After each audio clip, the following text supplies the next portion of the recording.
രാത്രി കിടന്നുറങ്ങിയതിന് ശേഷം ഒന്നും സംഭവിച്ചിട്ടില്ല. അത് പല കാര്യങ്ങളും പറയുന്നുണ്ടല്ലോ, മാറി മാറി പറയുന്നു. എന്തേ അതൊക്കെ കാണാലോ, ഇതിനകത്ത് കാണുമല്ലോ.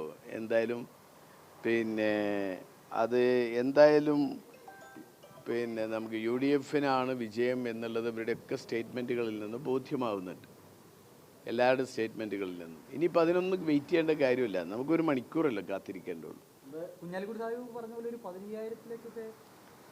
അല്ല, ഞാൻ ആദ്യമേ പറഞ്ഞിട്ട്, ഞാൻ ഈ കണക്കിൽ വളരെ മോശമാണെന്ന് ഞാൻ ആദ്യമേ പറഞ്ഞിട്ടുണ്ട്. ഞാൻ എൻ്റെ കണക്കനുസരിച്ച് ഞാൻ പറയാനുള്ളതൊക്കെ ഇന്നലെ പറഞ്ഞു. എല്ലാ പഞ്ചായത്തുകളും ഭൂരിപക്ഷം കിട്ടാനാണ് സാധ്യത, നമുക്ക് കിട്ടിയൊരു കണക്കനുസരിച്ച്.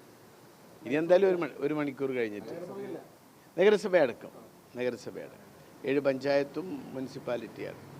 ഏതായാലും ഇനി നോക്കാം. ഞാൻ അദ്ദേഹം പറഞ്ഞതിന് ഏതിനെങ്കിലും മറുപടി പറഞ്ഞു. ആർക്ക്?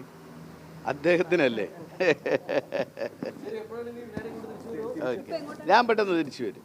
ഞാൻ കൗണ്ടിങ് സ്റ്റേഷനിലൊന്ന് കയറിയിട്ട് ഞാൻ തിരിച്ചു.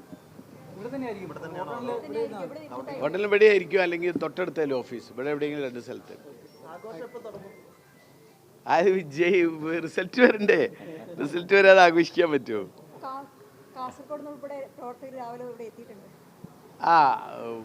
അത് എന്താന്ന് വെച്ചാൽ ഞാൻ പറഞ്ഞല്ലോ, ഈ തെരഞ്ഞെടുപ്പിൻ്റെ പ്രത്യേകത ഇത് നിലമ്പൂരിലെ ഒരു 10 മാസത്തേക്കുള്ള ഒരു ജനപ്രതിനിധിയെ, ഒരു MLA തിരഞ്ഞെടുക്കാനുള്ള തെരഞ്ഞെടുപ്പായിട്ട് ആരും കാണുന്നില്ല. ഇത് കേരളം മുഴുവൻ ഉറ്റുനോക്കുന്ന തെരഞ്ഞെടുപ്പ്. അതിൻ്റെ കാരണം കേരളത്തിലെ മുഴുവൻ ജനങ്ങൾക്കും വേണ്ടി നിലമ്പൂരുകാർ വോട്ട് ചെയ്യുമെന്നാണ് ഇവിടെ പ്രതീക്ഷ. ഇന്ന് ഇടതുപക്ഷ ഭരണത്തിൻ്റെ അതിൻ്റെ ഈ ദുർഗതിയിൽ അനുഭവിച്ചു കൊണ്ടിരിക്കുന്ന കേരളത്തിലെ മുഴുവൻ ജനതയ്ക്കും വേണ്ടി നിലമ്പൂരുകാർ വോട്ട് ചെയ്യുമെന്ന പ്രതീക്ഷയാണ് അവർക്കൊക്കെ ഉള്ളത്.